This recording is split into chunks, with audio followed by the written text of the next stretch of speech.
Welcome back to Watching the Throne on the Late Night Chat Network, episode 38.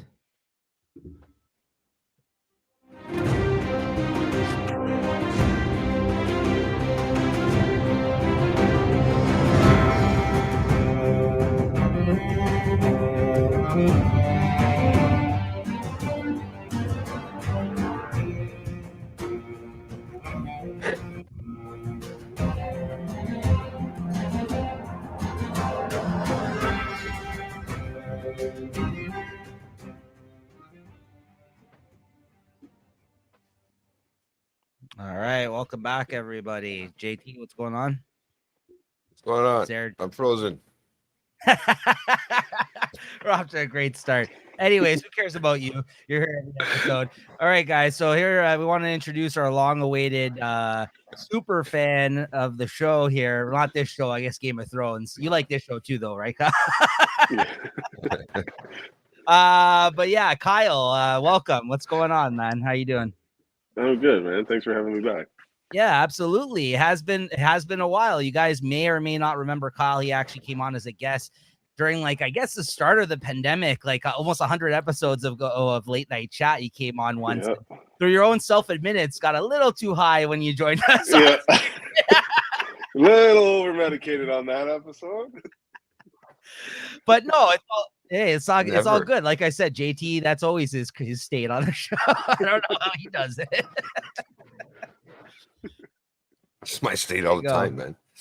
No, I only bring that up because you had mentioned that to me. We had a good laugh about that. But no, happy to have you back. And of course, if there's any show you needed to come back for, it is this one. As I mentioned, guys, Kyle is a super fan of Game of Thrones. Like, how many times have you rewatched the show at this point, Kyle? You said you kind of just leave it on in the background at this point, right? This is like your I mean, I could fall asleep to this show. I've probably watched it at least 5 times. The whole thing, right? Okay, nice. Yeah. Like I remember getting to the end of like season 8, starting from scratch, rinse and repeat. Did that a couple of times, and now just odd episodes here or there. Yeah. Oddly enough, I like watching this outside in the winter in a hot tub. Nice. That sounds good. Yeah, that's good. I like that. Hey, you might have the new one of the episodes we might have to do. I might have to ask my old man and my brother, hey, can we borrow the fucking hot tub and watch this and record something in the winter? Come on. Equipment doesn't work in the hot tub. Or in the winter, probably. Sure. I don't know if we can get that one off the ground, but we'll talk more off the air about that one. We got a floating tray. Come on, dude. If we can make that work, that'd be awesome. You imagine Game of Thrones recap from the hot tub. No, but in all seriousness, no, it's great to have you, man, and a long-awaited guest for this show. I know we've been teasing your appearance for a while here as we've been busting these out week to week. And these are the episodes Kyle actually chose to be on. One specifically, this one here that we're going to be talking about tonight. And then he's also going to be joining us for episode 10, guys. We actually recorded those out of sequence. So you're going to see episode 9 with just me and JT because it's kind of a standalone episode outside of the events of this one. So we kind of had Kyle back on for episode 10. So make sure to watch that in 2 weeks from when this airs, guys. And that's going to be, I think that one's called The Children, episode 10 of the last episode of the season 4. And then we'll be officially halfway through the show. I don't know how we got to this point so quick. It feels like it's been taking a while there, Jay, but we've been recording a couple of weeks now, so we've got into a good groove, I think, so far. So it's been very interesting.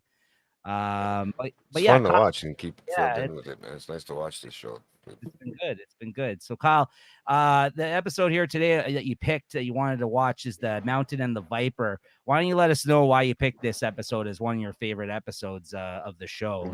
Besides wanting to see me maybe cry at the end. But... It's okay. I cried at the end of the episode the first time I watched it too. Oberyn, man. Yeah, that guy, as soon as he came on the show, he just like stole the show, especially for this season. And then I was not expecting what happened to him at the end of this episode. Like, I remember arguing with people that read the books. I'm just like, you don't know shit, man. This guy is gonna kill everyone. Came out of nowhere, and then by the end of the episode, I'm just like, Like Well, this is why you love and hate the show, though. You know, like. Oh, dude, I was mad. I was mad. I thought I was mad because of the Sean Bean and Ned Stark thing, right? Yeah, I thought it was him. That it was going to make it worse, and then then the Rob thing, and then fuck, come on, man, like really, you really getting how you still holding me after 3 times I literally said I hate the show, right? Well, the worst part is when you get up to this part in the show, you learn that there's fucking trial by combat, and then you're like, why the hell didn't Ned Stark say that back in season 1? You know, I know he was limping around back then, but That's a good. you don't I didn't know even who they were think going to that, put him yeah. up against. That's a very good point. That's a very good point. Yeah, no, you're gonna have to school us here today, Kyle. For anybody who hasn't checked out the show here before, this is basically my first rewatch of the show. I've never gone back and rewatched this show, so this has been a fun show for me to do here as well with JT. He's a first time watcher, so keep your spoilers to yourself, guys, out there for these A future virgin. front of JT. Yeah, so this is his first time actually experiencing the show.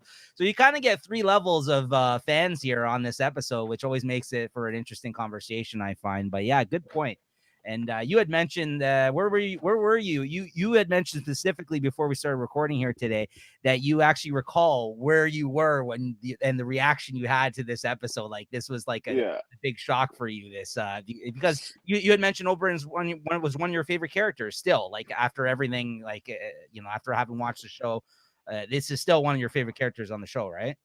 Oh yeah, like usually if I want to like rewatch the show but not go back to season 1, I'd start at season 4. Sometimes season 3, but season 3 is another heartbreaking season too. Right. Like when I first got into it, season 3 had just like finished airing. So like I remember the Red Wedding, people at work warning me about the Red Wedding, and there's like a couple episodes before the Red Wedding, there's another wedding. So I came into work, I'm like, oh, it wasn't that bad, and then they're like, you didn't watch the episode, man. I'm like, no, man, like, yeah. Then that happened, Robb Stark gets beheaded, and then the show you're just like, what the hell? Like, the Starks are the good guys, and they're not. This isn't supposed to happen to them. Right.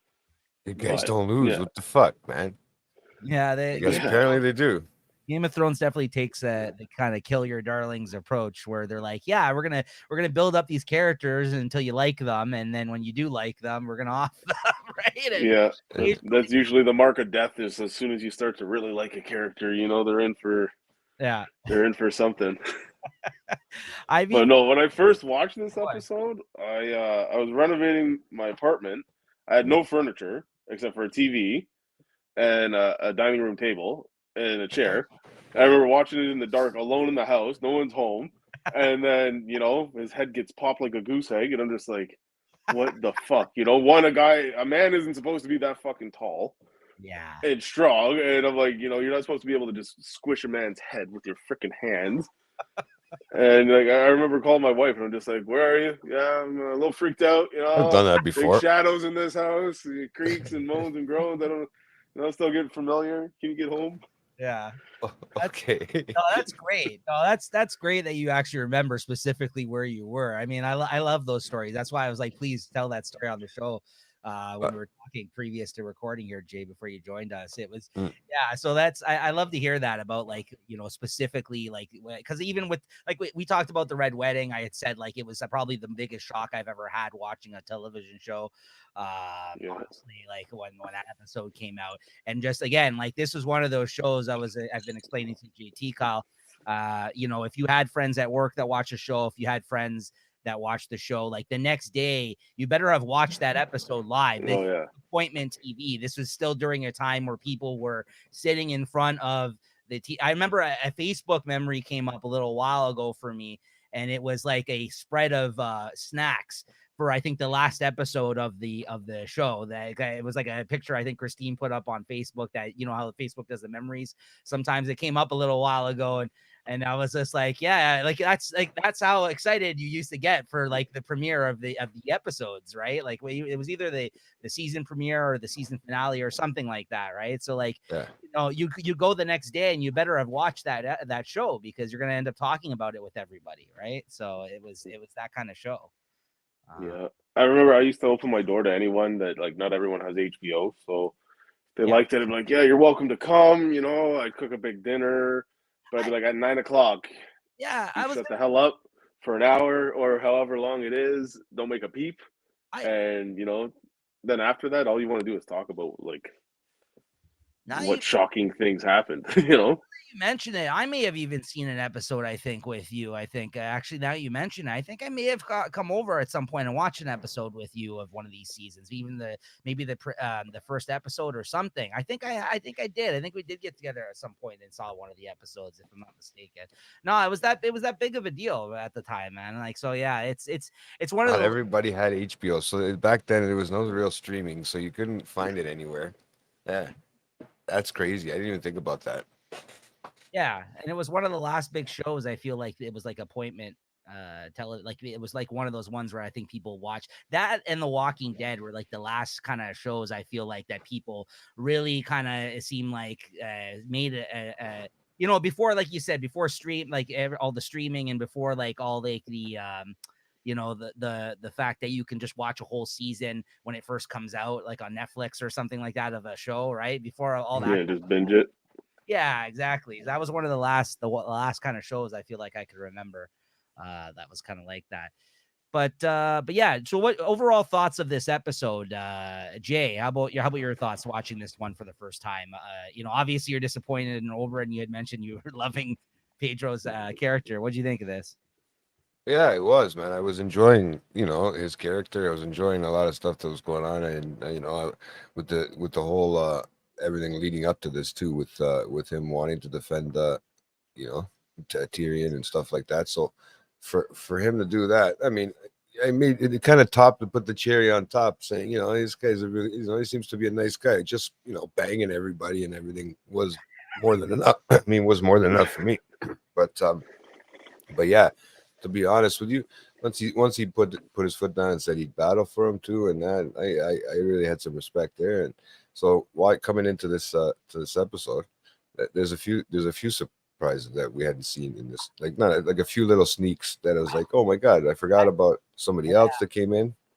You're right. Like, unfortunately, we don't even really get a great moment with him other than his death in this episode. You kind of get that moment the episodes before this, right? Like, even with his speech to Tyrion in the episode before this one, where he agrees to be his champion there in the fight, you get a great kind of story about Tyrion when he was a baby from him, and that was a really great scene. But then in this one, he shows up. He's like hammered. He's like, all right, yeah, I'm gonna do this thing. Don't worry. He's a little bit too cocky in this. You know what I mean? Obviously, that was his downfall, I think. But it was a sweet death. You gotta admit, it sucked, but it was a pretty fucking awesome way to go out. He got a little too cocky there at the end, but that guy's a beat. The fucking that guy is fucking too much to handle. Who else would have came that close? Honestly, like that was. He did a good job, but just to have the balls to even just go up against him, you know what I mean? Like to know that he's gonna go up against him, and he might, but he did it. That's why it just gave me that that kind of more of that respect for him too, right? And then all of a sudden you go and take that away from me. Go fucking I thought this was a great rewatch of the episode. I really enjoyed this episode, and knowing that the death was coming, like I said, I was able to enjoy it, I guess, even though it sucks that he kind of went out so quick. And to both of your points about it being one of your favorite characters, Jay, this is one of his favorites so far. I only haven't watched half the show, and there's still more characters to come. And Kyle, obviously he left a lasting impression on you guys. You know what I mean? Like, so like it kind of it's a good character when you go out like this. At least he kind of still left an impression on you. One season of the show, which seems like it's so little. I rewatching this, I thought he was around longer than that. He really isn't, right? No, yeah, he just came in for season 4. Yeah, it's pretty funny. That's crazy, man. Yeah, to just do it like a quick thing. I don't know if he was just busy or if they didn't know, they didn't have a repertoire on him as as an actor yet, and this is how he's getting started. I can't remember how far. I can't remember what he did around this time too as an actor. So he could have been busy doing other things as well, right? I mean, so they bring him in for a season, they throw him in, but yeah, man, it feels like everybody that you start to get attached to, whether they be good people or not, tend to disappear on you. And this show is just it does that to you left and right. And I got a good warning from a friend that was like, if you're watching that show, it was started in the beginning. Game of Thrones doesn't care about your feelings, right? So, Thrives on yeah, I'm starting to see that, man. It's like, why am I supporting this show if it doesn't care about me? Like, you know what I mean? What the fuck? I need everybody to care about me, So Kyle, Yeah. two more questions quick here, and we'll get started. One, even though I know you picked this episode being one of your favorites that you wanted to watch with us here today. Any overall thoughts that you wanted to add to this though about the episode? Is it still one of your favorite? Rewatching it? Yeah, like this whole season is just a really good like backbone to the show as to like pushing the plot forward and without going into spoilers and what goes on in the future. It's just like not rewatching it. I'm just like, oh yeah, I forgot about this, I forgot about that. But like everything set up things in the future. Like some characters you'll love, some characters you'll hate, and yeah, it was just a all around good season, good characters, good writing, good acting. Love Tyrion in the whole season. This season, Yes. like he this season and season 2 probably are probably my favorite Tyrion seasons, just because when he's the Hand of the King, he's such a dick but a boss. I just love how he fucks with everyone, and like season 2 when he sets everyone up, when he tells everyone a different version of his story, and then figures out who a rat is. You guys remember that? When he's the Hand, you mean? When he's the Hand, yeah, and he tells everyone he's going to sell Marcella to Baelish. somebody else, right? And then that's how he learns Pycelle is on Cersei's payroll, and then he's just like, funny thing, I only told you I was selling her to them. Yeah, he that's the thing. He plays the game and he plays it well, and he knows that, and like he's one of the willing participants, I feel like, of the show that is aware of the risks, even for someone like of him, like that belongs to a family such as he. But then having the issues within his own family that he has, right, and also his how the rest of the world perceives them makes it for a very interesting character at all tines. Absolutely. Like, I think Tyrion's my favorite character, right? Like of the show. I know that's like it's easy to say that, but he really is. Like I think he just has some of the best quotable scenes, and like what I mean, and even like his journey. Like we were jumping ahead a little bit, but even at the end of this season, the direction that his character goes, I had forgotten about. Like, honestly, I feel like until this rewatch, like I remember what goes down in that last episode, which makes him have to leave. But I had forgotten, like, thinking ahead, I'm just like, oh yeah, that's interesting too, what ends up. And it's totally opposite from anything I feel like we've seen of his character really up to this point. All the ending stuff, right? So like, yeah, that's going to be, I can't wait to see that, honestly. And what's your favorite season? Would you say it's this one then, or like out of all the seasons? Would you say what's your favorite season? Yeah, this season or season 6? Because season 6 was another good. Yes, they still had book material to work with. The finale for that season was really awesome. Yes.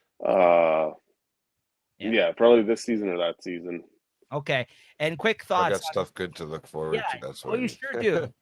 Most fans stay at least until the last 2 seasons, but we'll get into those conversations when we get to them, though. But when what Kyle was alluding to, Jay, was that they ran out of material. Like the book series is never actually finished. He never actually finished writing the book, so they ran out of stuff that mainly happened past that season from the actual source material to pull from. So unfortunately, like there was, some things they were making up as they go. George R.R. Martin was a consultant, I guess, but like, yeah, we can get into that more when we get. Well, that'd be crazy because you'd have to kind of attach it to kind of what you want to write, in a sense.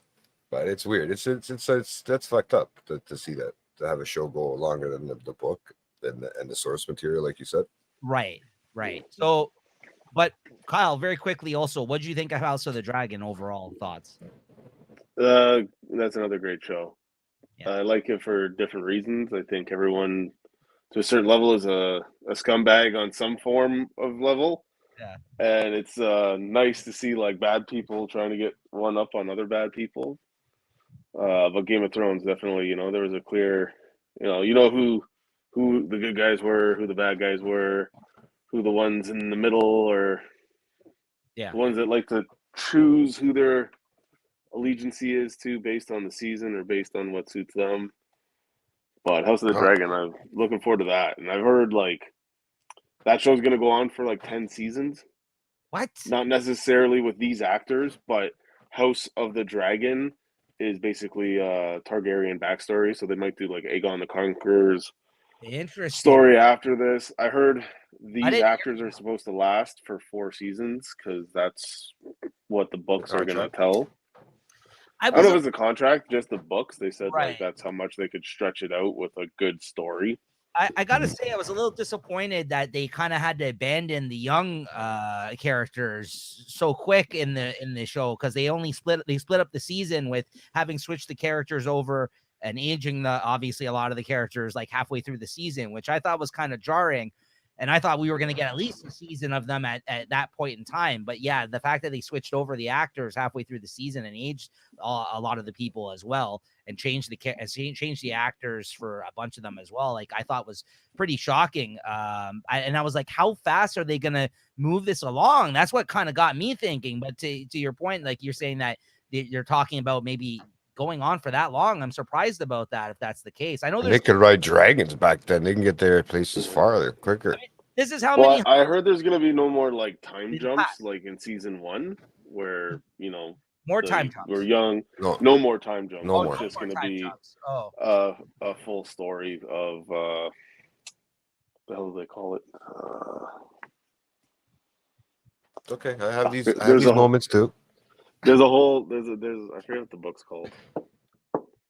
It's gonna drive me nuts. But it's about anthology. It's about the Targaryen family. Yeah, it's about House of the Dragon. I forget what the book that they took from that is called, but yeah, they said they got like 4 seasons of good storytelling. I already read some spoilers on season 2, and look forward to seeing it with my eyes instead of just reading it. Yeah. Now, were you quick enough to catch some of the references of things that were made in Game of Thrones now that they've actually been doing House of the Dragon? Because I got to tell you, that's been a little bit confusing for me. Because it just now you're kind of got to think Fire and Blood. In the past, what is it called? Fire and Blood. Fire and Blood. No, Fire and Blood. Yeah, that's it. Fire and Blood. Yeah. Like, have you been starting to make connections with the family tree stuff, like with things that were referenced in Game of Thrones now? Because that's one thing me and Jay have noticed upon rewatching Game of Thrones now after watching House of the Dragon, is sometimes the people that they refer to, you can actually see obviously now in House of the Dragon. So that's been kind of cool. And how many like Rick and Stark and stuff like that? How many hundreds of years is it before the events of Game of Thrones, the House of the Dragon? It's like 100 and something years, or a couple hundred years or something like that. I think it's like 165 or something like that. Yeah, so they have a lot of timeline to cover for sure, right? I mean, like that's I'm sure they're gonna go up to the point of the Mad King, I would hope, because that's been referenced a lot, obviously, in Game of Thrones right from the start, but we don't see any of that, right? So I mean, that's really interesting, that stuff. So well, you know what I found annoying after they did Game of Thrones, they didn't want to do Robert's Rebellion as like a prequel to it because there was flashbacks, and I'm like, I would have watched another 10 seasons of that, like him young with his axe or his hammer fucking people up, and Ned Stark and all that, and it's like I would have watched that, but they really wanted to stay away from that. They even had a show that they filmed the pilot for. It was called The Long Night, I think, and it was going to cover like 1,000 years before Game of Thrones, and it was going to be like about the White Walkers and the Night King and shit like that. And I'm like, where do you go from this to like that's what I want to see? I'm like, no, I want to see Robert's Rebellion. I'd like to see that's what it's called, the Dance of the Dragons. The book's called Fire and Blood, but the story is called Dance of the Dragons. And I was like, I want to see that. I want to see more dragons. I don't give a fuck about White Walkers and shit like that. Like yeah, I know. And come on, they're cool. They are, but I mean, these dragons are, in Game of Thrones, you get 3 dragons for 8 seasons, and already in season 1 we've gotten like 9 or 10. Dragon, and you get a dragon, and you get a dragon. A dragon. Every castle has to go to war. Everybody's got a dragon. And not only not to mention the graphics on them, the dragons now compared to like season 1 and 2 and stuff like that. Like they had to keep them small for their budget, and now they're just like, here's a 100-foot dragon that They're riding them through the sky. I know, it's crazy. Yeah. And not to spoil anything, but there's also been talks about a couple of other spin-off shows that are kind of MIA right now, like they've kind of announced but haven't actually officially announced yet. And I don't want to mention a couple of them only because it alludes to some of the other characters, so Jay doesn't spoil anything for him. But yeah, there's also other spin-offs that they've been talking about, and I'm sure you know about those as well. But yeah, it's so I guess it should be interesting to see. There's so much still that they can pull from the source material and all the family tree and all the past events of this show, though. So I hope they definitely do more, because I think they'd be stupid if they did it. It's just leaving money on the table at this point, right? So well, I mean, everybody who's in here can have a backstory. Anybody in this series up so far that I see that is a main character can have a backstory.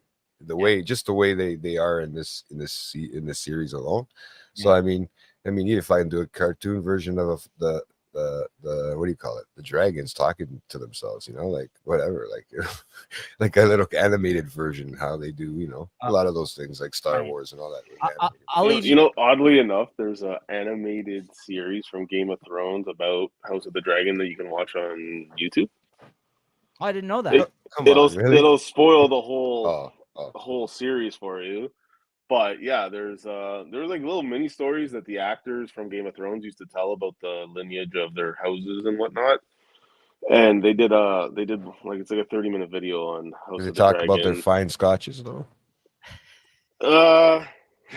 No, but yeah, Jay has a bunch of the Scotch. He has a Scotch collection of the Game of the Thrones. Like I remember that, like the all Johnny the different Walker family and all that. dinners and stuff like that. Yeah, he has them. No, the good stuff, not just the cheap Johnny Walker. The good stuff, man. Yeah, the good stuff, bro. Ones. Yeah. I'll never drink them. When it was out too. Yeah, they have wine that's out for house. They have wine, yeah. Oh, yeah. I'll leave you with this, Jay. I wonder if it tastes like the wine from back then. Sorry.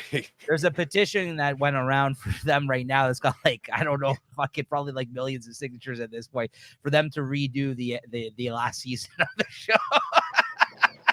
Of this show that we're talking about right now, by the way. Oh my God. And they would still make millions if they did it. Yes. It would be unheard of too if they ever actually did it, but there is that much of an interest in them to have to do it. But again, we'll get to it when we get to it, Jay. Don't worry. There's still more to look forward to, so don't worry about that. But I just wanted to mention. You never know, man. If Zack Snyder can get his own version of the Justice League, okay, anything can happen. The fans just have to complain enough. That's a good point. Well, hey, one last question before we get started. I know we're taking forever here, but one last question to get started. So when are we gonna play the game, man?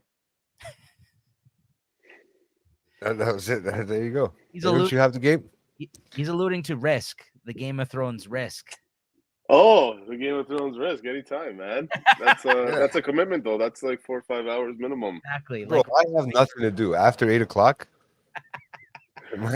in the evening though. I had mentioned in passing to him about the Game of Thrones Risk, and this guy, that's all he's fucking talks about now. He's like, I want to play that Game of Thrones Risk. It is a fun version. Yeah, because he wants to look at Westeros. He wants to see the whole map and everything, right? Yeah, that's the coolest part, I think. Like if it looks anything like they show us in the intros, yeah, man, and stuff like that, it'd be fucking crazy. Yeah. So, but yeah, I had to bring that up. I had to ask. I keep throwing it out there everywhere. All right, so let's get into it, though. Let's get into the events of the show here. Yes. So The Mountain and the Viper, season 4, episode 8.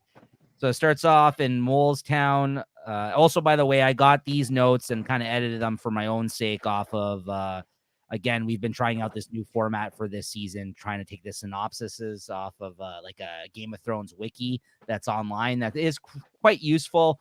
They do a good job. I guess the fans kind of put this all together. So we used to take all of our own notes, but kind of just to make things quicker, I've been kind of taking the synopsises and adding in my own notes in addition to them. Yeah. So I found it a little bit quicker. So, but yeah, feel free to, jump in at the end of each scene here to mention if there's anything wrong from this information or anything else you want to add. In Molestown, Ahor is arguing with Gilly about her baby who woke her up during the night. Meanwhile, Wildlings, including Tormund, Stir, and Ygritte, attack the town, killing everyone in their path. Ygritte discovers Gilly hiding with her baby, but urges them to keep quiet, sparing their lives. And if I say any of the names wrong, please correct me. I gotta do that a lot here. Any thoughts on this opening scene here, guys? Very cool. Well, Yeah, that was a quick one, but no, nothing big to say on this opening scene yet. We're just getting into it, Yeah. right? So, news from Molestown has arrived at Castle Black, where Sam worries about Gilly blaming himself for bringing her to the town instead of keeping her with him at Castle Black. Gren is angry at them cowering in the castle instead of helping their brothers in neighboring towns. Jon Snow says they can't go out to fight against the wildlings, as that is exactly what they want. Is it Pipar? I don't know how to say his name. Pipar. Oh, Pip. Pip. And Ed tried to comfort Sam by saying she might be alive and hiding, as she has survived worse situations, such as living with Craster, making a long march to the wall, and even surviving a White Walker. This gives Sam hope that Gilly and her baby may have survived. Jon notes that they have a bigger problem. If Molestown has been destroyed, Castle Black is next, and the few Black brothers who remain are outnumbered 1,000 to 1 by Mance Rayder's army. Ed notes that if the Wildlings don't kill them all, there's even worse behind them that will finish the job, and ask whichever last man of the group is still alive at the end to burn the others, as he doesn't want to come back after he is dead. So they're really in a bad situation, these guys, right now, right? With everything they got going on. I got to say, I didn't love the season when he was with the Wildlings, John, the first time around, and even the second time around, I wasn't huge on it. But I forgot how much actually good stuff there is during the whole Night's Watch time with John during this season. I actually really enjoyed the events of seeing him kind of move up the ranks in this season and get more respect and everything from his fellow brothers. How about you guys? Anything on this scene or? He's got no choice. Go ahead. No, go ahead. No, he's got no choice but to, kind of get respect from his fellow peers. I would think, and his brothers from the Night Watch, because I mean, so far, I mean, if I think this was at this point, I mean, everything he's pretty much saying is pretty much dead on. So I mean, I don't know if they suspect it yet, because that'll probably be the next episode. But yeah, he's pretty much dead on. So he's got to have some respect, and they got to have some respect to it. But they don't really, in a sense, right? So yeah, he's definitely steps up this season. I mean, especially by the end of it, like yeah, he took a lot of shit the first 2 seasons from everyone. He was pretty humble. Mm-hmm. Then when he got his first mission, he followed his orders pretty much to the letter there, and then he got laid, and where do you stand? Where do you stand man with Jon Snow as a character? Are you a big fan of Jon Snow, Kyle? Yeah, definitely. Choices could have been made better at the end of the season, or at the end of the show. But yeah, definitely one of the. No, but nobody actually is hinting. Like they're kind of hinting it, but nobody's saying anything. Like when, like I've already gotten that hint from my brother, right? So I don't know. I'm thinking about. I'm going. Where the fuck is this thing? What's it gonna do? And when is it gonna stab me through the heart? Again, you're in for a fun ride, my friend. Emotional roller coaster. You at least right? get the benefit of, at the end of watching a season finale, hitting play. Us, like the last 2 seasons, like 2 years, you're like, yeah, cliffhanger, boom. See you in 2 years, like what? Yeah, like you can't do this to us. That's especially the worst. It was brutal. Yeah.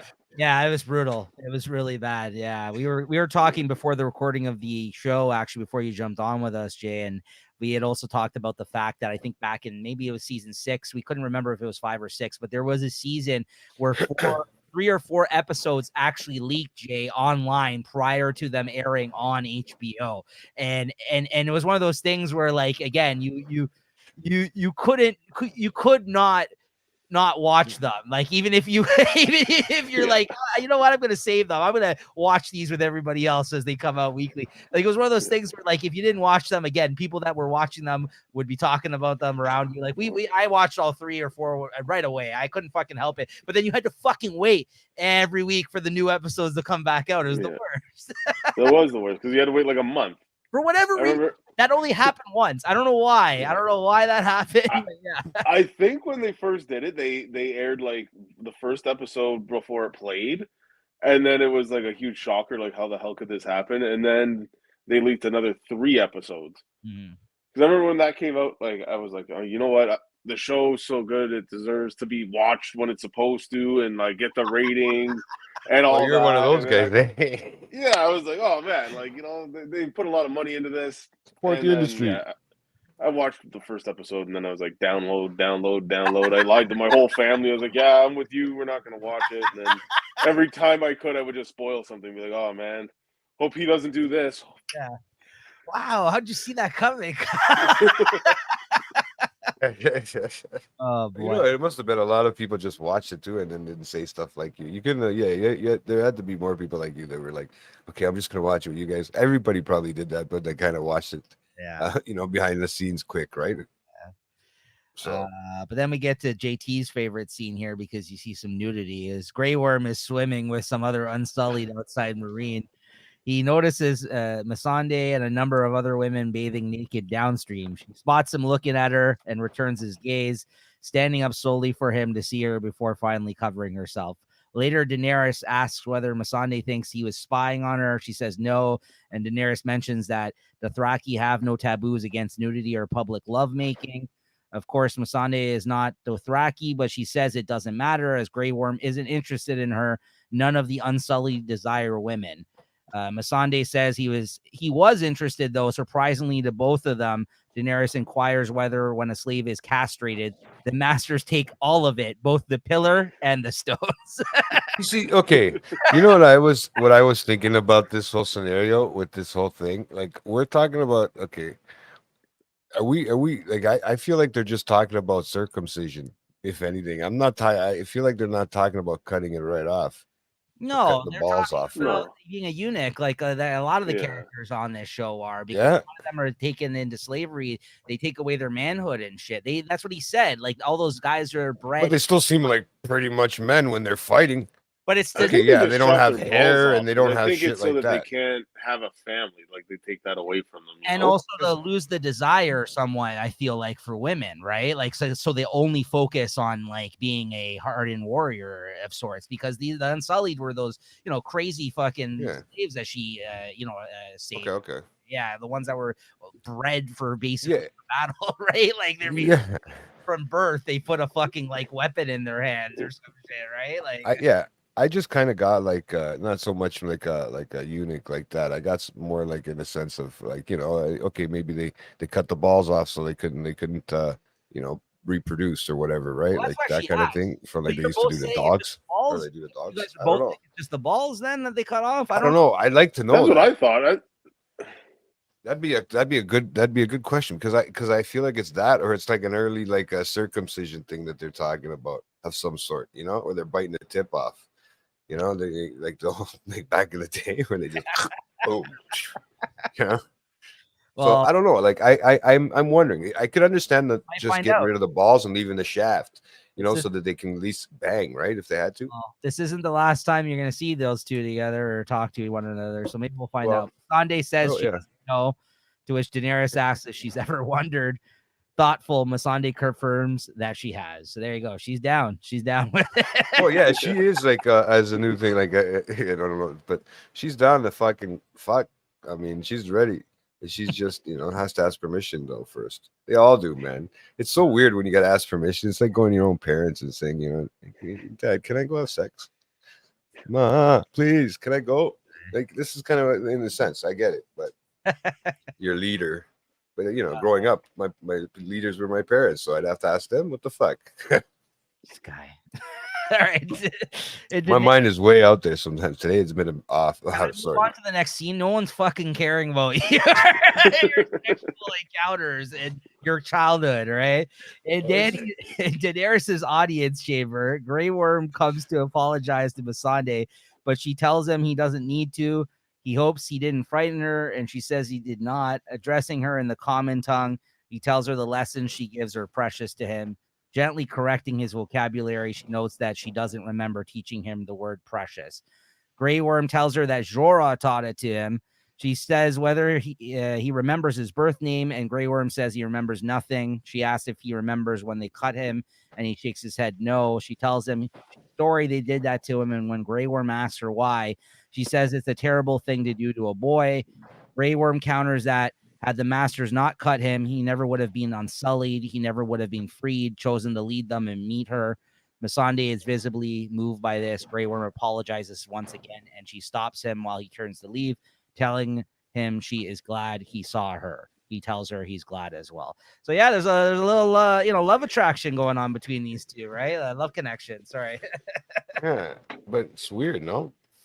It is weird. I mean, they're in weird situations, right? These characters, right? Yeah.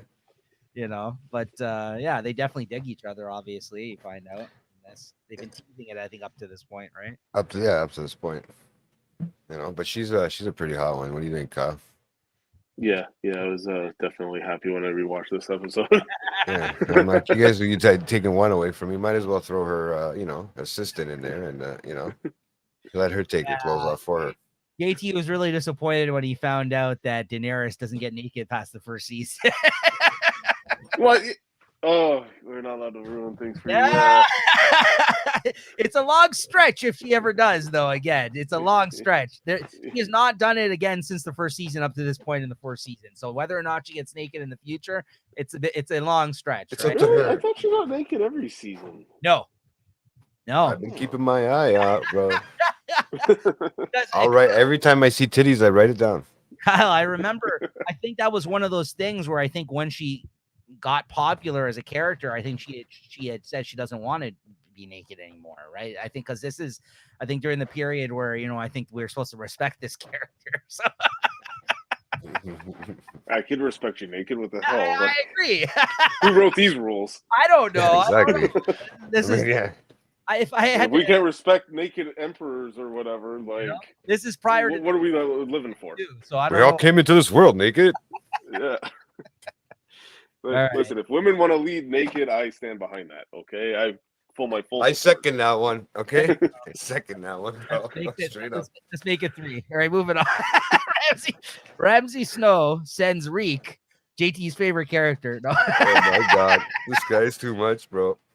Forced to reassume his former identity of Theon Greyjoy to speak of a treaty with the Ironborn, holding the northern fortress of Kaelin, barring the armies of House Bolton from returning to the north. Theon rides into the fortress to find corpses lying everywhere from constant attacks and diseases running rampant.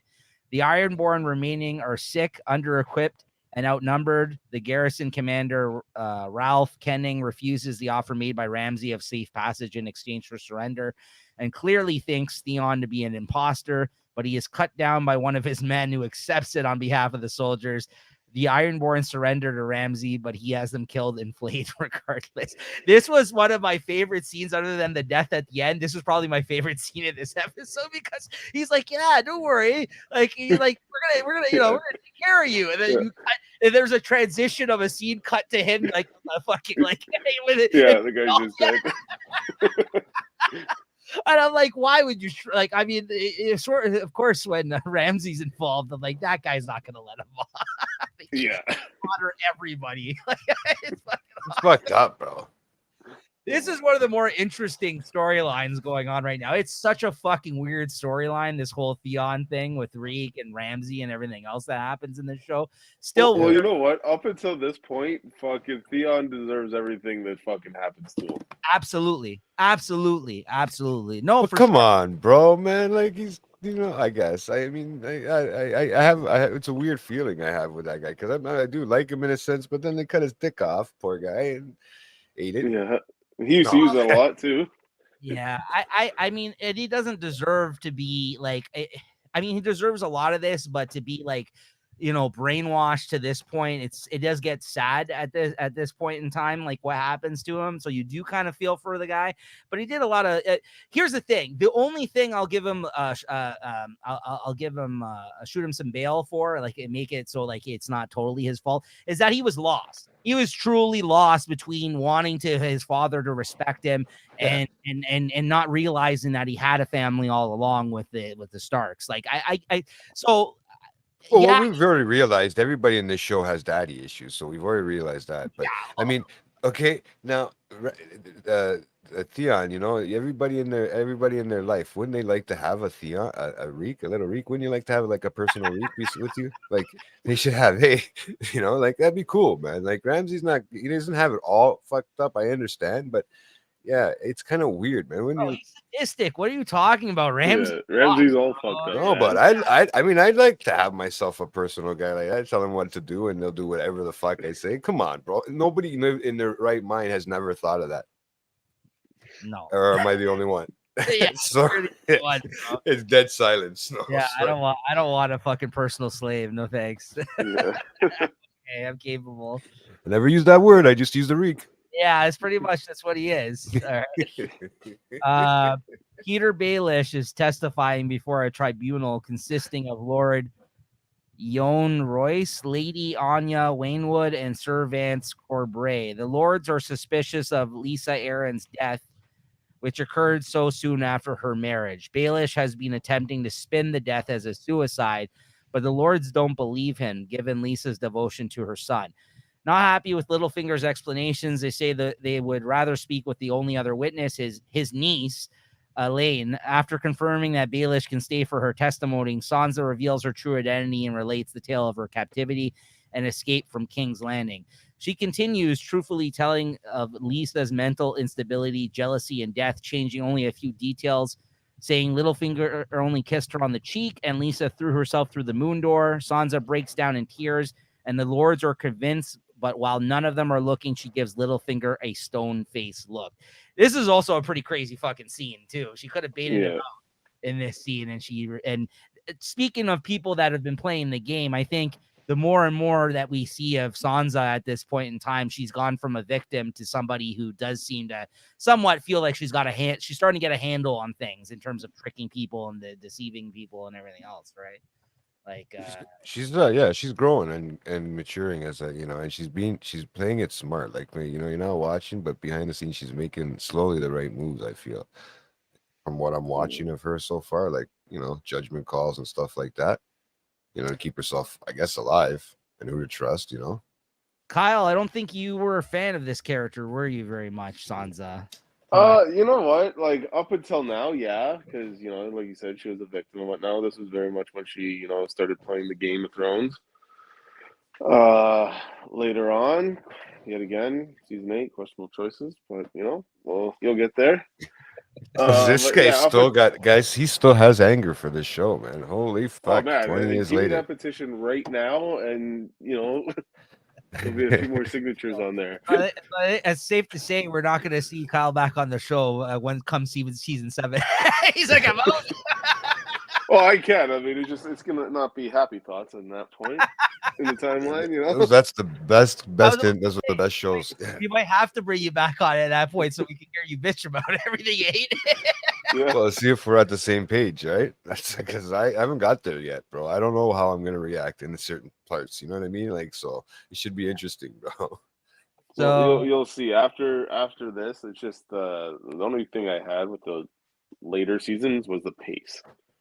Yes, because like the first 2 seasons in that, like they'll pay off something from season 1 and season 4, and you're like, "Fuck, that was a big build up."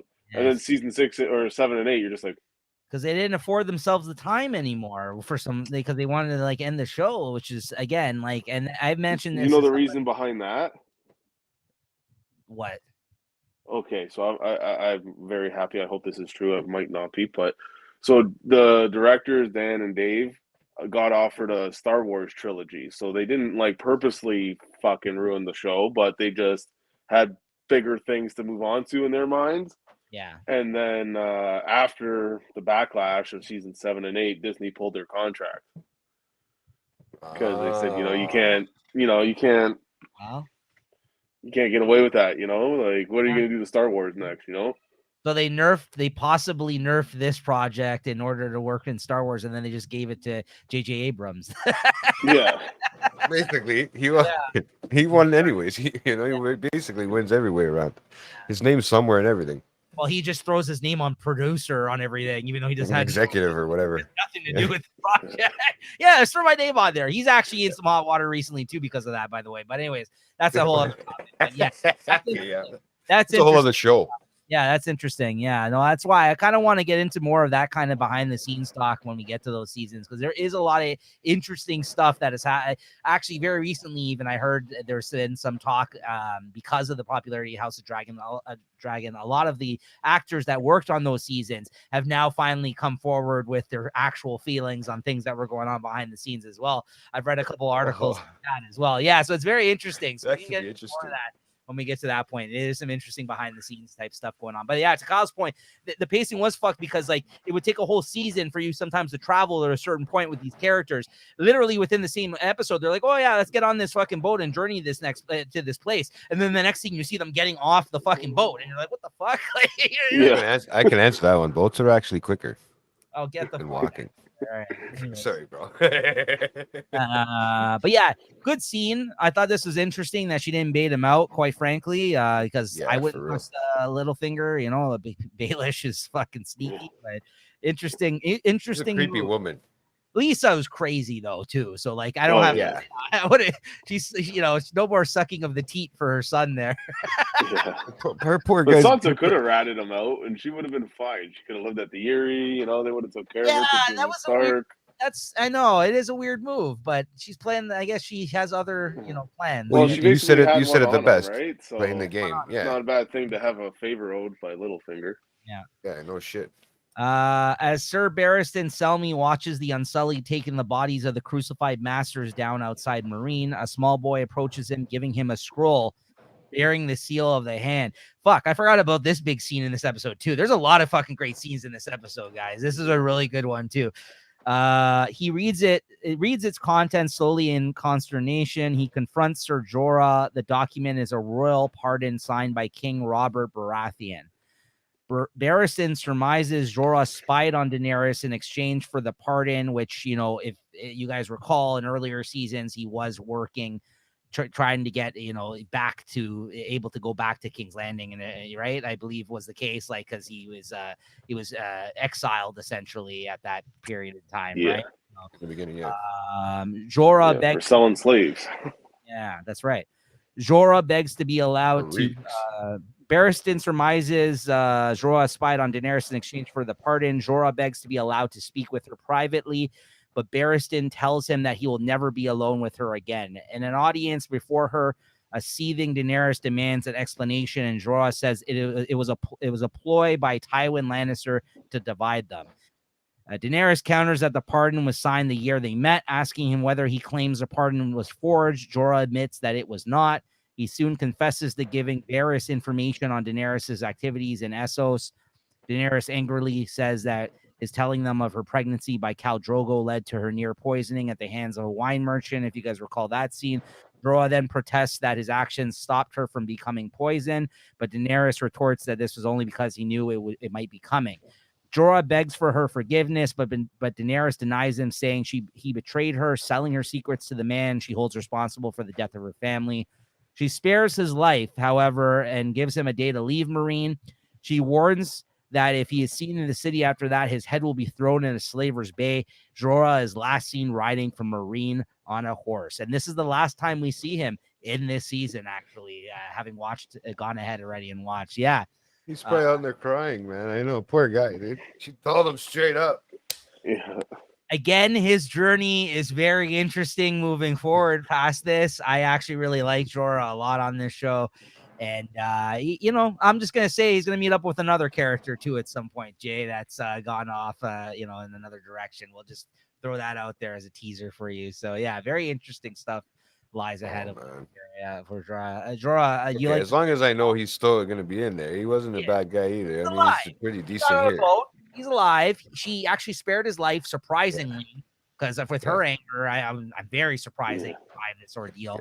Why would you let somebody even walk away from all that and just, he can go tell the world now? Yeah, but he can go and tell the world now, or everybody else. He did a lot for her, though. So I mean, like, Kyle, what do you think of that? Do you think she should have killed them, or what? I was happy she spared him. I mean, he kind of backstabbed. Well, he did backstab her in the beginning, but ever since he decided to be loyal to her, he's been, always by her side, and he'd ultimately die for her if he needed to. And I think he was just a good character. with a bit of a fucked up backstory with how he got to be in her service and all that, and Right. definitely what he goes through next is interesting. Yeah. All right. Next up here we got in the aftermath, Ramsay meets with his father and presents him with the Greyjoy banner that was flying over the fortress. In recognition, Bruce presents Ramsay with a decree of legitimization, making him officially member of House Bolton. Delighted at the knowledge he will succeed his father as Warden of the North, Ramsay and Reek accompany Roos's army as it approaches its final destination, the ruins of Winterfell. So 2 things I felt about this scene. One, it really sucked to see him get what he wanted in this scene. I was really pissed off about that because I'm like, this cocksucker. And 2, how come, would you think the only reason, like, this reminded me that you could actually do this with your bastard son? So I was like, how come Ned never did that with Jon? But then I was reminded of the fact that his wife fucking hated the fact that he was a bastard son of his. So maybe that's why. Is that ever confirmed? Because I know she hated on Jon, right? Like the existence of him, right? And she wished him dead. She had talked about it quite a bit during, when she was still alive on the show Catelyn, right? So, because I was surprised, because I'm like, yeah, you know what, Ned seems like a good man. How come he never fucking legitimized the family shit with Jon? Then, you know what I mean? Like, it seems weird. Yeah, it would have been an easier life for the kid. Right. That's what I thought. I mean, and then like, he's destined to go to the wall. Like, Jon, I mean, don't get me wrong. Like, but that really fucking sucks, his journey. It was a tough one for him, right? Well, you think of different families in different areas, like maybe have their own sort of rules when it comes to that. Like maybe he has like in that sense, or where Stark couldn't do that, where he didn't have a cloak to give him or whatever and say welcome back kind of thing. I mean, it's always good to have a Ramsay on your side, I think. Well, some fucking crazy fucker like that. Is Bolton, though, technically, was he from the north too, though, Kyle? Do you remember? Yeah. He is, right? Like, he was at that wedding, right? Like, he I believe he's also from the north, right? Yeah, he is. He was one of Robb Stark's bannermen. So that doesn't count then, what you're saying, Jay. So what about the families? Like, what if it's different families and different, so different allowed? families, like Snow gets his name like by the region. I think if you have a bastard in the north, they're automatically named Snow. If you have a bastard in Dorne, they're named Sand. And then if you have a bastard in King's Landing, they get a different name. And like every region gives their bastards a different name for whatever reason. I didn't realize. Definitely. I didn't realize that's why that woman that was with your boy there, Oberyn, it was a Sand. I didn't know that's the case with that. I missed that. Oh, interesting. I learned something here today. And that's why she says, because they call her a lady. Met a Sand like, before they seen her. They're like, oh, it's like, I forgot. I thought I have thousands of brothers and sisters. Right. Oh, I didn't know that. Interesting. I learned something here. Awesome. It is. That's cool. Yeah, I didn't know that. I didn't know that either. I was wondering why it was Sand, and I just thought because Oberyn's fucking people taking a lot of people too, right? I actually threw out. I'm like, do you think they're talking about the ethnicity? Because I was just like, I don't know, right? Like, because I wouldn't put it past the show just because of like, you know what I mean? Like, maybe like the color you're thinking. yeah. I thought that was supposed to be like you know what I mean? I thought that's what they were getting at, kind of. Yeah, no, I you know what, that does make sense in a way because back then they didn't maybe have the words to say it. Like racist, kind of Spanish or something though, right? So I'm like, or maybe she looks like lighter color. Yeah. So that's why I thought maybe that's why, right? But anyways, that makes sense. That's awesome. No, thanks for that. Below the equator. Yeah. Later, Baelish visits Sansa and asks why she lied on his behalf. Sansa explains that she has no idea what Royce, Corbray, and Waynwood would want from her if he were eliminated, but that she does know what it is he wants. I don't know if she does. Little fingers. Yeah. He's a creepy old man, dude. He's like, do you know? Really? Like that she made such a calculating decision, but attempts to cast doubt on her certainty by asking if he really knows what he wants. I mean, clearly that's when the creepy old man look comes in. Yeah. Well, no, that's later when she comes out with the fucking black mink or whatever it is. Like, the one of the that's later when she comes out. Forgot that. Yeah. Then that's when you get the creepy old man look for Baelish. You know what I mean? Fucking. I run a whorehouse look. Yeah.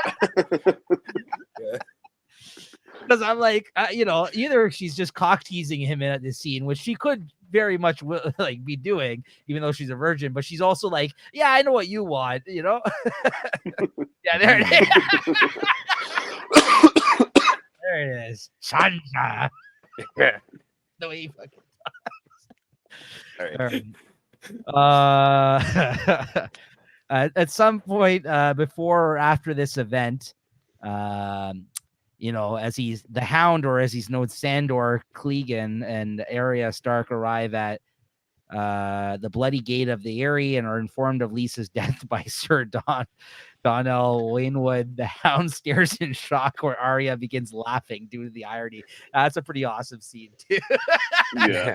What else can you do at that point? She's like, oh my God. She can't catch a breakup until this point. Make it there. Oh, now the rest, your remaining family is dead. Terribly sorry, she died 3 days ago.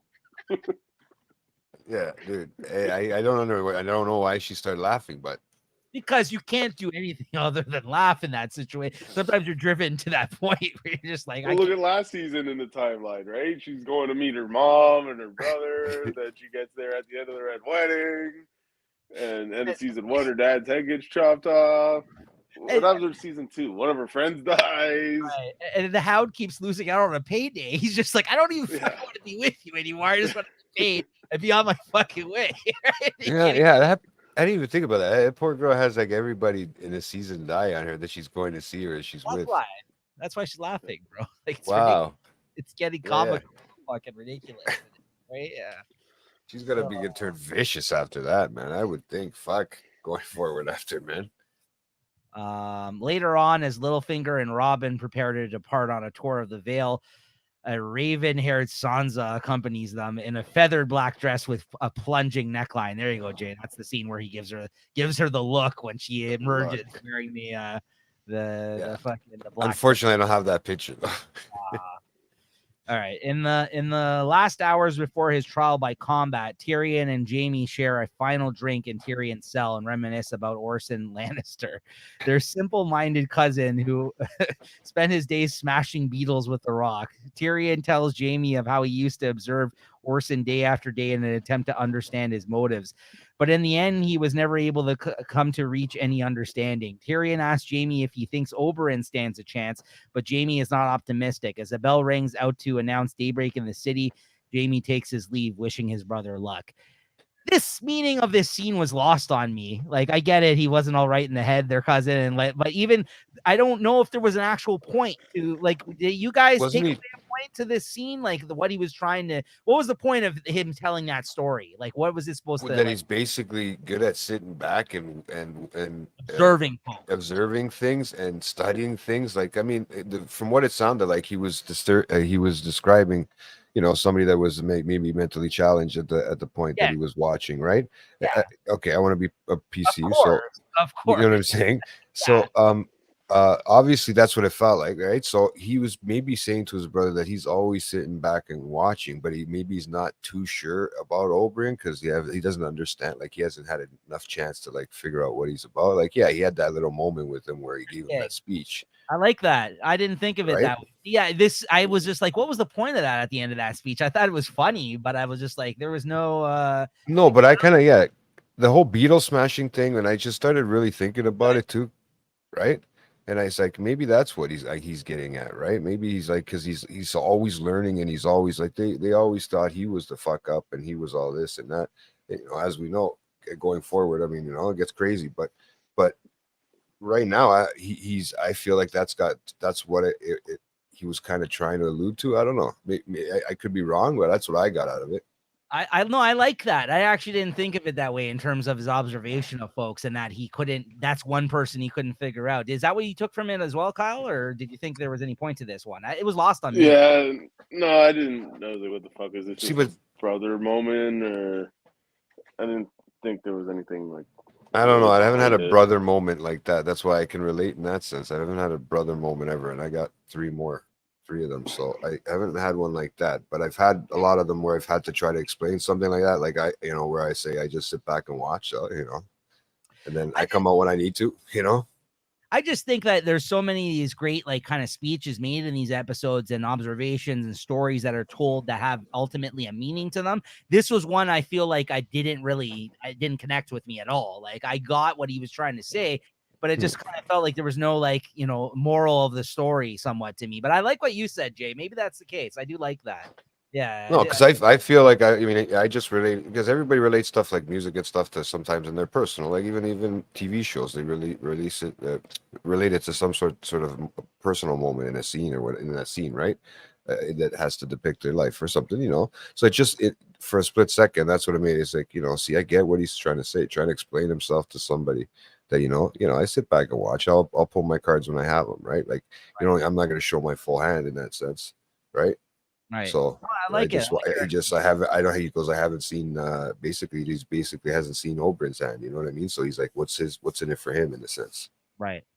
You know, you got to watch your back for everybody in this show. I noticed that part too. So I'm just saying, like, for instance, Yep. the speech that he gives to Tyrion last episode where he tells the thing about him being a baby and how cruel they were even to him then his sister. The point of that story, for example, was to illustrate the fact that, like, even at that point, he was just like, what's wrong with you guys? Like, he's a baby. Like, you know what I mean? And like, he's like, this is why, like, I'm going to stand. Like, so, like, again, there was a point to that speech. There wasn't just a story that they threw out there. This one kind of was lost on me, but I like your explanation. That's good. I do like that one. Anyways, going to the last scene here of the show, unfortunately, the death of Lannister guardsmen escort Tyrion to the arena where a large crowd has assembled. He grows apprehensive to find a helmless Oberyn drinking and wearing very light armor in comparison to his opponent, Sir Gregor. what the fuck was wrong with him? I couldn't understand that. Like, sorry guys, he had to wear his robe. Yeah, at least he had to, you know, like he had to come out and all, but he had to be Mr. Prissy. Like, I don't know why, and I'm drunk. I don't know why the fuck he was. I can understand, but you know, just to build up some courage. But He drinks before every fight, Jay. That's what he said. He's like, why change it now? And the fact that armor was so he could be faster than him, which actually I don't mind the decision. that part. Yeah. I'm like, that makes sense. He's a big, literally a fucking mountain, like his name, right? So you're like, that guy is gonna be a little slower on the draw, you would hope, right? But yeah, but you know, it works to his advantage for a time. But yeah, compared to his opponent, Sir Gregor Clegane, clad from head to foot in heavy armor and wielding a great sword. Oberyn dismisses Tyrion's concerns, noting that he always drinks before a fight and favors speed over protection. As Gregor and his squire make their way to the arena, Ilaria becomes concerned, noting that the mountain is the biggest man she's ever seen, but Oberyn remains confident that he will emerge triumphant. Grandmaster Pycelle steps into the arena and begins making a long-winded speech, asking the gods to favor the innocent before Tywin Lannister cuts him short and begins the trial by combat. So Jay, moving into this scene, since we already knew what happened, were you getting worried at this part, like about like what was going to happen to him? Well, I didn't know. I mean, I didn't know how big of a character he was at that point, and big as of an actor or anything he was at that point. So I didn't know how long he was going to stay on the show. I didn't know what was going on because I started getting nervous. Yeah, a little bit. Come drunk, and he got me like, I mean, dude, if you sit there and really see the beginning when they're starting to go, because battle's pretty crazy, but he's got nothing. Like, I mean, look at the size difference, bro. Yeah, you know what I mean. And he's got nothing except a little spear, and I'm thinking, well. What about this character has told you otherwise, though, that he rather look no, I know Nazi and everything else, right? Like, you know, he wants to his best when he's going out and fucking killing this guy, and he wants to make it look easy, right? Like, what would make you the ball? I mean, this is why he's not unsullied, bro, because he's this is why he got too fucking cocky at the end, and he got himself killed. This is why. You're right. It's, you know, but he does take him. He would have taken him out. Like, that's how sick he is. He did take him out. Like, he did. Like you know, let's just say he would have killed him if he fucking drove that into his face. He was dead. He was dying. He's fucked up. But he had to be cocky. He almost didn't survive his wounds in episode 10, right? Like, we know what happens. Okay. Well, I'll get into spoilers here. I like to think of it like they both lost because. Yeah. He doesn't come back the same, like it's implied. Yeah. It is implied. Jace, you've seen it now. Yeah, that's, you know, there's some. Yeah. there's some mad science type shit going on at the end of the episode in the finale. Let's say the reason why he was so cocky was because he dipped his spears in that poison that Pycelle says, and it was supposed to like neutralize you. You're supposed to be numb.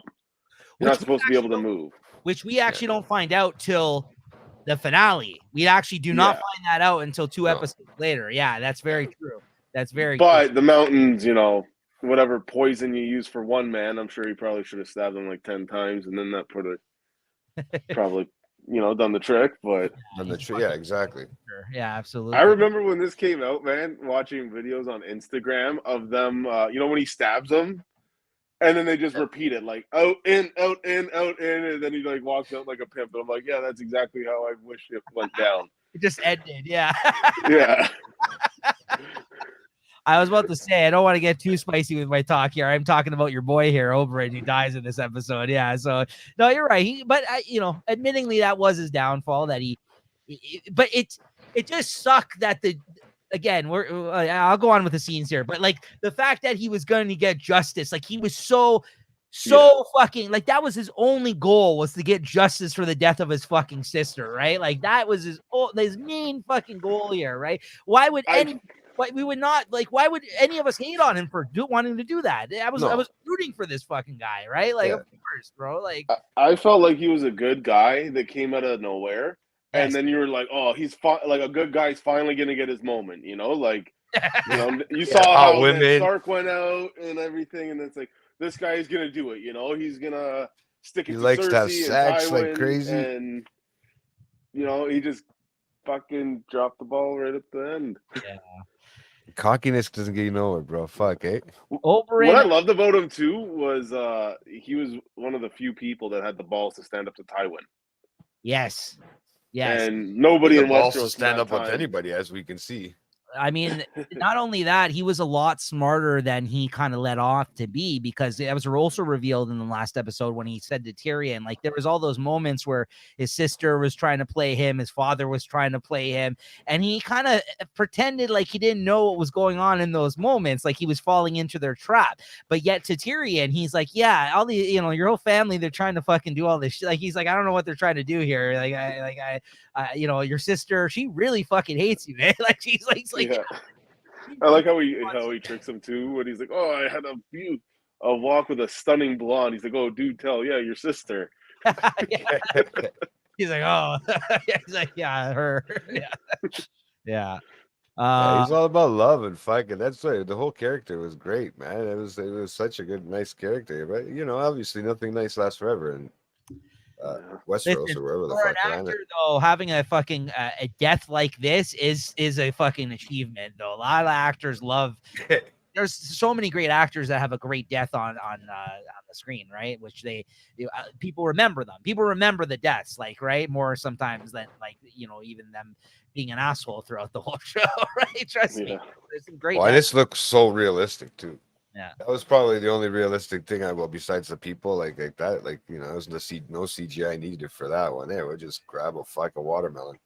Oberyn, after impressing the crowd with a display of acrobatic spear maneuvers, don't forget those were awesome, goes on the attack, stabbing out at Gregor and constantly moving out of the knight's reach, forcing Gregor to tire himself out chasing his opponent. As he evades him, Oberyn repeatedly taunts him by constantly bringing up his part in the murder of his sister, Elia Martell, and her children, and demanding a confession, only enraging him further. As the fight progresses, Oberyn manages to seriously injure him, stabbing him first in the chest, severing his Achilles tendon, and then burying his spear in his stomach, pinning him to the floor. All masterfully done, honestly. Like, he does a fucking it great was smooth, eh? Yeah. Acrobatically. It was.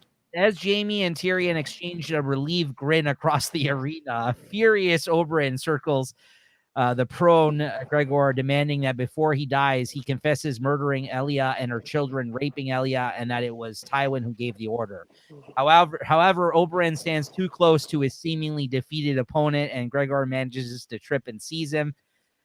Berserk with fury, he grabs Oberyn by the throat and lifts him off the ground, smashing out most of his teeth with a single devastating punch. Climbing on top of him, he finally admits for all to hear that he raped and killed Elia. He gouges out Oberyn's eyes with his thumbs before crushing the viper skull between his hands, which he proclaims having done the same to his sister. As Elaria screams in horror, a stunned silence sweeps over the crowd. The short, joyful moments for Tyrion and Jaime are shattered as Tywin stands and proclaims the will of the gods is clear. Tyrion is guilty and sentenced to death. Tyrion cannot even reply, shockingly staring in catatonic astonishment at Oberyn's skull-crushed corpse, as does Jaime. The only different reaction is from Cersei, who stares at Oberyn's slaughtered body, listening to Tyrion's death sentence while smirking in vindication. What a fucking bitch. End. Yeah, she's a bitch, all right. Yeah, like I said, I reserve the word for people like this. She is a fucking cunt. Seriously. Big time, bro. Big time. Capital C. But yeah, honestly though, yeah, what a shock. It was still shocking even knowing what actually was going to happen. And you know, I loved his lines, like how adamant though he is in the scene before he's going to kill him. Like he's like, "You killed my sister. You killed, you raped her. You raped her." He kept repeating that stuff, right? And he's like, and it was him who gave the order. Say it. Like he fucking he literally said it like 3 fucking times as he was like going around him, right? He was showboating to everybody, right? Like everyone's cheering. They wanted this guy to win, right? It was fucked up, like, and you know, bro. When I seen him do that acrobat thing and fucking take out his heel and fucking, get him to the ground.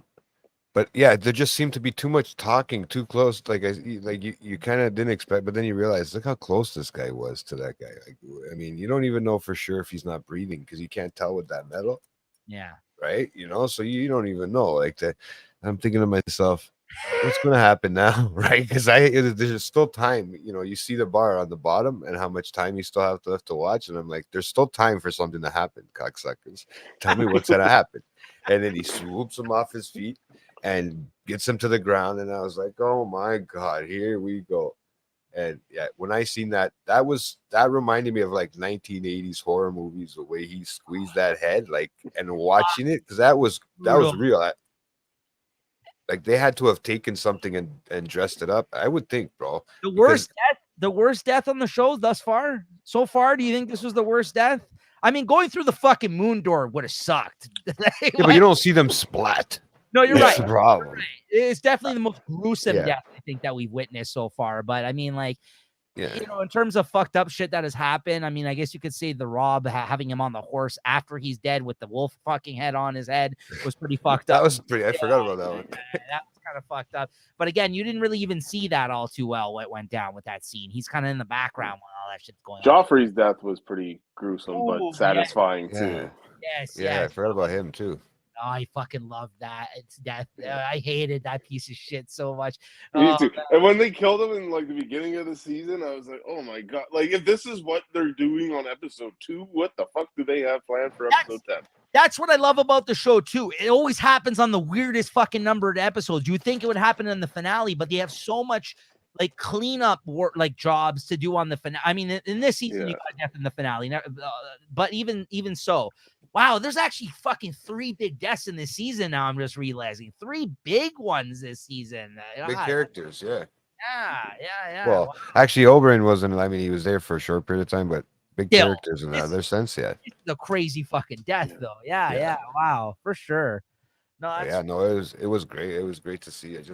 I want to see what's gonna happen now with fucking poor. It's just nice when they kill off like Joffrey. It was that was a satisfying death, like especially like his evil laugh once he died again. When he rewatched it, he did his evil laugh. Like yes, I didn't think they were gonna kill him that quick, Kyle. No. Well, you know what? When I watched it for the first time too, I was really surprised because I was like, "Who? They're shuffling the board. Who's the next guy gonna be?" Because it was really hard to top him. He was a little fucking shit that just I hated him. Wouldn't go away. I hated him. I know Jay, and I mean, like you love to hate the character in the sense, right? Like he was a good piece. He was a big. He stopped acting after the series. Talked about that. He actually he's in like a play or something that's coming out soon, and it's the first acting job he's taking since Game of Thrones. Oh, that's interesting. I didn't know that, but we did talk about how I told Jay, like, and when we looked up his IMDb, I'm like, because I thought that was the case. And when we looked it up and while we were on the show and we were like, yeah, I'm like, I'm pretty sure people fucking despise this character so much that he couldn't find work after this. Like, Yeah. like Well, same with no, she finds work, but Cersei, like they'd say like at Comic-Con and shit, people wouldn't go and get her autograph, and she'd be like, I played the part so well that fucking you hate me in real life. The best example I told Jay of this, other than this character, I felt like in Game of Thrones was Skylar, the wife on Breaking Bad. People fucking despise that fucking woman. She got death threats after her. I still hate her. Yeah.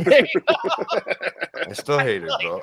Yeah, thanks for reminding me about that, because that one kind of was gone. Now I remember now. No, yeah, I still hate that. I think she was hated even more than this character, quite frankly, because at least people found this guy entertaining how fucked he was, like how much of a piece of shit he was. But like Skylar, people just disliked. Like people fucking hated that woman on that show. Like Walt did everything for her. What's that? I know. Very true. You know? Fuck, guy got cancer, came back, and you still fuck him. Eat it on him. Yeah. I know. Yeah, like, It was brutal, but that's Breaking Bad, guys. If we ever do that show, but yeah, that does it for this episode, guys. Fucking great discussion on this one. Great episode. Great pick, Kyle, to come on the show for. And yeah, it was awesome discussing this one with you. So yeah, any final thoughts? Anything, guys, you guys want to mention before we wrap up, or what? Just a heads up, hey, they don't even say anything about it in the next episode. What? Never mind.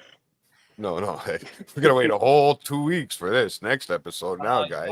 Yeah, we're gonna have 2 weeks. 2 weeks. Oh, my friend. Told you 2 years. Yeah. Fuck, I think season 7 was a year and a half. So guys, we're actually going to have Kyle return on episode 10, the finale of this season. So next week, by the time you guys are watching this, when it airs, we'll be doing episode 9, me and Jay together, which is The Watchers on the Wall, which is kind of like an episode that all takes place on the wall with the Castle Black and everything else there. With Jon Snow. That's a standalone episode that all takes place in that one kind of place with that character, with those characters. So Kyle will be back for episode 10 though, so like let us know what you thought, and we'll see Kyle on again for episode 10. These episodes are still coming out weekly on Thursdays at 8 p.m. as long as we can continue recording them ahead of time, which we've been doing a great job on. And yeah, Kyle, yeah, and the writer's strike continues, and Jay actually commits to watching the episodes instead of watching his 300 other fucking shows of TV that he ends up watching every week. But Kyle, yeah, this was a lot of fun, and yeah, definitely, man. If you want to join us again in the future, this is definitely come back. Other than episode 10, this is good. Yeah, thanks for having me on, guys. It was fun. Yeah. Okay, so we'll see you guys again with Kyle on for episode 10, the finale of season 4, and yeah, we'll see you guys then. All right, how many times are you gonna say it? One more time. We'll see you guys then. All right.